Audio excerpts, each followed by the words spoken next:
ಇಂಗ್ಲಿಷ್ನ ಪತ್ರಿಕಾ ಮಾಧ್ಯಮದ ಸ್ನೇಹಿತರು ಒಂದು ಪ್ರಶ್ನೆ ಮಾಡ್ತಾ ಇದ್ರು. ನೀವು ಬಿಡದಿ ವಿಚಾರ ಬಂದ್ರು ರಿಯಲ್ ಎಸ್ಟೇಟೇ, ನೈಸ್ ವಿಚಾರ ಬಂದ್ರು ರಿಯಲ್ ಎಸ್ಟೇಟೇ.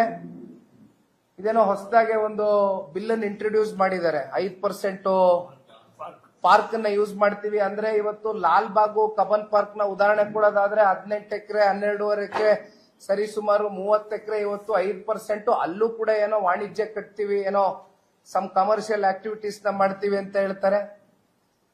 ನನಗೆ ಒಂದು ಇದೆಲ್ಲ ನೋಡಿದಾಗ ಅನ್ಸೋದು, ಸರ್ಕಾರ ರಿಯಲ್ ಎಸ್ಟೇಟ್ ಪರವಾಗಿದೆ. ಇತ್ತೀಚೆಗೆ ನೂತನವಾಗಿ ಮುಖ್ಯಮಂತ್ರಿಗಳಾಗಿ ಆಯ್ಕೆಯಾಗಿರ್ತಕ್ಕಂಥವ್ರು ಸಾರ್ವಜನಿಕರ ಹಿತಾಸಕ್ತಿಯ ದೃಷ್ಟಿಯಿಂದ ನಡ್ಕೊಳ್ತಾರೆ ಅಂತಕ್ಕಂಥದ್ನ ನಾವೆಲ್ಲರೂ ಕೂಡ ಆಲೋಚನೆ ಮಾಡಿದ್ವಿ. ಆದ್ರೆ ವಿಪರ್ಯಾಸ ಏನಪ್ಪಾ ಅಂತ ಹೇಳಿದ್ರೆ, ಇಲ್ಲಿ ಮುಖ್ಯಮಂತ್ರಿಗಳು ಯಾವುದೋ ಒಂದು ರಿಯಲ್ ಎಸ್ಟೇಟ್ ನ ಫರ್ಮ್ ನ ಸಿಇಒ ಆಗಿ ಕಾಣ್ತಾ ಇದ್ದಾರೆ ನಮ್ಮ ಕಣ್ಮುಂದೆ. ಎಲ್ಲಾದ್ರಲ್ಲೂ ರಿಯಲ್ ಎಸ್ಟೇಟ್ ಮಾಡ್ತಕ್ಕಂಥವ್ರಿಗೆ ಉತ್ತೇಜನ ಕೊಟ್ಕೊಂಡು, ಅದರಲ್ಲಿ ಸರ್ಕಾರನೇ ಬಹಳ ಪ್ರಮುಖವಾದಂತ ಪಾತ್ರ ವಹಿಸಿ, ಅದರಲ್ಲೂ ನಮ್ಮ ನಾಡಿನ ಗೌರವಾನ್ವಿತ ಮುಖ್ಯಮಂತ್ರಿಗಳು ರಿಯಲ್ ಎಸ್ಟೇಟ್ ಫರ್ಮ್ ನ ಸಿಇಒ ಆಗಿ ಬಹಳ ಸ್ಪಷ್ಟವಾಗಿ ಕಾಣ್ತಾ ಇದ್ದಾರೆ. ಯಾತಕ್ಕೆ ಈ ವಿಚಾರದಲ್ಲಿ ಇಷ್ಟೆಲ್ಲ ಹೈಕೋರ್ಟ್ ಹೇಳಿದ್ರು ಕೂಡ ರೈತರಿಗೆ ಅನ್ಯಾಯ ಆಗಿದೆ, ಎಕ್ಸೆಸ್ ಲ್ಯಾಂಡ್ ತಗೊಂಡಿದ್ದೀರಿ, ರೈತರಿಗೆ ಕಂಪನ್ಸೇಷನ್ ಸಿಕ್ಕಿಲ್ಲ, ರೈತರನ್ನ ಉಳಿಸಿ ಯೋಜನೆ ಹೆಸರಿನಲ್ಲಿ ಯಾವ ಒಂದು ಪಬ್ಲಿಕ್ ಇನ್ಫ್ರಾಸ್ಟ್ರಕ್ಚರ್ ಡೆವಲಪ್ಮೆಂಟ್ ಆಗಬೇಕಾಗಿತ್ತು ಅದು ಕೂಡ ಅಪೂರ್ಣ ಆಗಿದೆ, ಅದು ಪೂರ್ಣಗೊಳಿಸಿಲ್ಲ, ಎಲ್ಲ ಉಲ್ಲಂಘನೆ ಆಗಿದೆ. FWA ಯಾವುದು ನಾಟ್ ಈವನ್ 5 to 10% ಕೂಡ ನಿಮ್ ಕಣ್ಮುಂದೆ ಹೇಳಿದೀನಿ. ಪಿರಿಪಿರಲ್ ರೋಡ್ಗಳಿಲ್ಲ, ಲಿಂಕ್ ರೋಡ್ಗಳಿಲ್ಲ, ತಾತ್ಕಾಲಿಕ ಡಾಂಬರೀಕರಣ ರಸ್ತೆಗಳು, 111 ಕಿಲೋಮೀಟರ್ ಎಕ್ಸ್ಪ್ರೆಸ್ ವೇ ಆಗ್ಲಿಲ್ಲ. ಯಾತಕ್ಕೆ ಮತ್ತೆ 20,000 ಎಕರೆ ನೈಸ್ ಸಂಸ್ಥೆ ಅಡಿಯಲ್ಲಿ 26 ವರ್ಷದಿಂದ ಏನ್ ಮಾಡ್ತಾ ಇದೆ? ಈಗ ಹೈಕೋರ್ಟ್ ನಮ್ಗೆ 2026 ಜುಲೈ ತಿಂಗಳಲ್ಲಿ ಕೊಟ್ಟಿರ್ತಕ್ಕಂಥ ಆದೇಶದ ಪ್ರಕಾರವಾಗಿ ಐ ಥಿಂಕ್ ಸರ್ಕಾರ ಇದು ಟೇಕ್ ಓವರ್ ಮಾಡಬೇಕು. ಈ ಪ್ರಾಜೆಕ್ಟ್ ಅನ್ನ ಸರ್ಕಾರ ಟೇಕ್ ಓವರ್ ಮಾಡತಕ್ಕಂಥ ಸೂಕ್ತ. ಇದು ನಮ್ಮ ಡಿಮ್ಯಾಂಡ್ಸ್ ಆಗಿದೆ. ಜೊತೆಯಲ್ಲಿ ಇವತ್ತು ವೆಬ್ಸೈಟ್ ಲಾಂಚ್ ಮಾಡಿದೀವಿ, ಇಂದಿನಿಂದ ಕ್ಯಾಂಪೇನ್ ರನ್ ಮಾಡ್ತೀವಿ.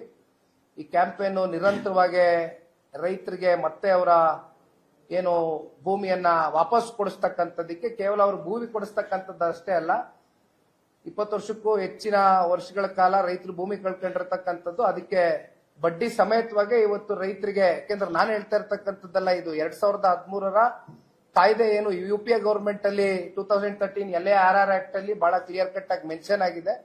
ಆ ಕಾಯ್ದೆ ಅಡಿನೇ ನಾವು ಕೂತು ಹೇಳ್ತಕ್ಕಂಥದ್ದಾದ್ರೆ, ಸರ್ಕಾರ ಇವತ್ತು ರೈತರಿಗೆ ಆಗಿರ್ತಕ್ಕಂಥ ಅನ್ಯಾಯಕ್ಕೆ ವಾಪಸ್ಸು ಈ ಭೂಮಿಯನ್ನ ಕೊಡಿಸ್ತಕ್ಕಂಥದ್ದು, ಜೊತೆಯಲ್ಲಿ ಅದಕ್ಕೆ ಮರು ಬಡ್ಡಿಯನ್ನ ಪಾವತಿ ಮಾಡ್ತಕ್ಕಂಥದ್ದು ಕೂಡ ಆಗ್ಬೇಕು. ಇವತ್ತು ಇಂಟ್ರೆಸ್ಟ್ ಕೂಡ ಕೊಡಬೇಕು. ಇದು ನಮ್ಮ ಡಿಮ್ಯಾಂಡ್ಸ್ ಆಗಿದೆ. ನಾವು ಕೇವಲ ಇದು ಪ್ರೆಸ್ ಮೀಟ್ ಯಾವ್ದಾದ್ರೂ ಒಂದು ತೀರ್ಮಾನ ಮಾಡಬೇಕು, ಅಥವಾ ಪರಿಹಾರ ಕೊಡಬೇಕು, ಅಥವಾ ಜಮೀನಾದ್ರೂ ವಾಪಸ್ ಕೊಡಬೇಕು. ಬಡ್ಡಿ ಸಮೇತ ಕೊಡಬೇಕು ಪರಿಹಾರ.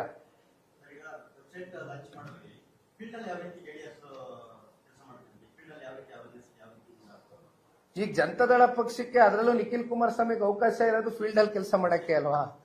ಸದನದೊಳಗಡೆ ಮಾತಾಡೋ ಅವಕಾಶ ಇನ್ನೂ ಸಿಕ್ಕಿಲ್ಲ. ಹಾಗಾಗಿ ನೀವು ಬಿಡದಿ ವಿಚಾರನೂ ನೋಡಿದಿರಿ. 2025 ಜನವರಿ ತಿಂಗಳಲ್ಲಿ ಕೈಗೆತ್ಕೊಂಡಂಥದ್ದು ಬಿಡದಿ ಹೋರಾಟ. ಅಂದಿನಿಂದ ಇಂದಿನವರೆಗೂ ಕೂಡ ಅಲ್ಲೂ ಕೂಡ ನಾವು ಗಟ್ಟಿ ನಿಲುವಿಂದ ರೈತರ ಜೊತೆ ನಿಂತ್ಕೊಂಡಿದ್ದೀವಿ. ಸೊ ಒಟ್ಟಾರೆಯಾಗಿ ರಿಯಲ್ ಎಸ್ಟೇಟ್ ಸರ್ಕಾರದ ವಿರುದ್ಧವಾಗಿ ಜನತಾದಳ ಪಕ್ಷ ಬೀದಿಗಿಳಿಯುತ್ತೆ, ಅತಿ ಶೀಘ್ರದಲ್ಲೇ ಬೀದಿಗಿಳಿಯುತ್ತೆ. ಅಲ್ಲ, ಫಾರ್ಮ್ ತುಂಬಾ ಸಿಂಪ್ಲಿಫೈಡ್ ವರ್ಜನ್ ಸರ್. ಅಲ್ಲ, ಏನಿಲ್ಲ, ಅವ್ರನ್ನ ಕಾಂಟ್ಯಾಕ್ಟ್ ಮಾಡ್ತೀವಿ. ಯಾಕಂದ್ರೆ ನನಗೆ ತುಂಬಾ ಜನ ಕಾಂಟ್ಯಾಕ್ಟ್ ಮಾಡ್ತಾ ಇದ್ದಾರೆ. ನನ್ನ ಸೋಷಿಯಲ್ ಮೀಡಿಯಾ ಪ್ಲಾಟ್ಫಾರ್ಮ್ಗಳಲ್ಲಿ, ನನ್ನ ಫೇಸ್ಬುಕ್, ಇನ್ಸ್ಟಾಗ್ರಾಮ್ ಪೇಜ್ಗಳಲ್ಲಿ ತುಂಬಾ ಜನ ನಮ್ಗೆ ಕಾಂಟ್ಯಾಕ್ಟ್ ಮಾಡ್ತಿದ್ದಾರೆ. ಸರ್ ಏನ್ ಮಾಡ್ಬೇಕು, ನಮಗೆ ಒಂದು ಗೊಂದಲದ ವಾತಾವರಣ, ಗೊಂದಲದ ಗೂಡಾಗಿದೆ ನಮ್ಮ ತಲೆ ಇವತ್ತು. ಯಾಕಂದ್ರೆ ಅಲ್ಲಿ ನೋಡಿದ್ರೆ ಟೋಲ್ ಕಟ್ಬೇಕು ಅಂತಾರೆ, ಕುಮಾರಸ್ವಾಮಿ ಅವ್ರು ನೋಡಿದ್ರೆ ಟೋಲ್ ಕಟ್ಬೇಡಿ ಅಂತಾರೆ. ಏನ್ ಮಾಡ್ಬೇಕು ಅಂತ ಜನ ಕೇಳ್ತಾ ಇದ್ದಾರೆ.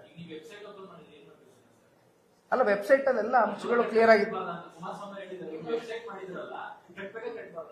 ಟೋಲ್ ಕಟ್ಟಬಾರ್ದು ಅನ್ನೋದಕ್ಕೆ ವೆಬ್ಸೈಟ್, ಟೋಲ್ ಯಾತಕ್ಕೆ ಕಟ್ಟಬಾರ್ದು ಅನ್ನೋದಕ್ಕೆ ಎಲ್ಲಾ ರೀತಿಯಾದಂತ ಅಂಶಗಳು ಈ ವೆಬ್ಸೈಟ್ ನಲ್ಲಿ ಸಂಪೂರ್ಣವಾಗಿ ಮಾಹಿತಿ ಸಿಗುತ್ತೆ.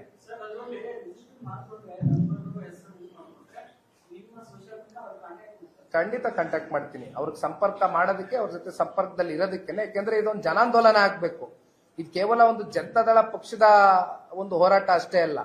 ಯಾಕೆಂದ್ರೆ ಇಲ್ಲಿ ಪ್ರತಿನಿತ್ಯ ನೈಸ್ ರೋಡ್ ನ ಉಪಯೋಗ ಮಾಡ್ತಕ್ಕಂಥವ್ರು ಕ್ಯಾಬ್ ಡ್ರೈವರ್ಸ್ ಗಳಿದ್ದಾರೆ, ರೈತರಿದ್ದಾರೆ, ಸ್ಟೂಡೆಂಟ್ಸ್ ಇದ್ದಾರೆ, ತುಂಬಾ ಜನ ಈ ಬೈಕರ್ಸ್ ಅಸೋಸಿಯೇಷನ್ಸ್ ಅವ್ರು ಓಡಾಡ್ತಾರೆ, ಅವರು ಕೂಡ ಟಚ್ ಅಲ್ಲಿ ಇದ್ದಾರೆ.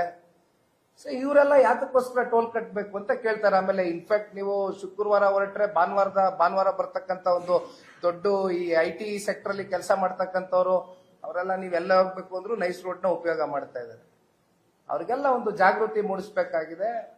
ಒಟ್ಟಾರೆಯಾಗಿ ಈ ಟೋಲ್ ಯಾಕೆ ಕಟ್ಟಬಾರ್ದು ಅನ್ನೋದಕ್ಕೆ ನಾವು ಒಂದು ಅವೇರ್ನೆಸ್ ಪ್ರೋಗ್ರಾಮ್ ನ ಇವತ್ತು ಇಂಟ್ರೊಡ್ಯೂಸ್ ಮಾಡ್ತೀವಿ.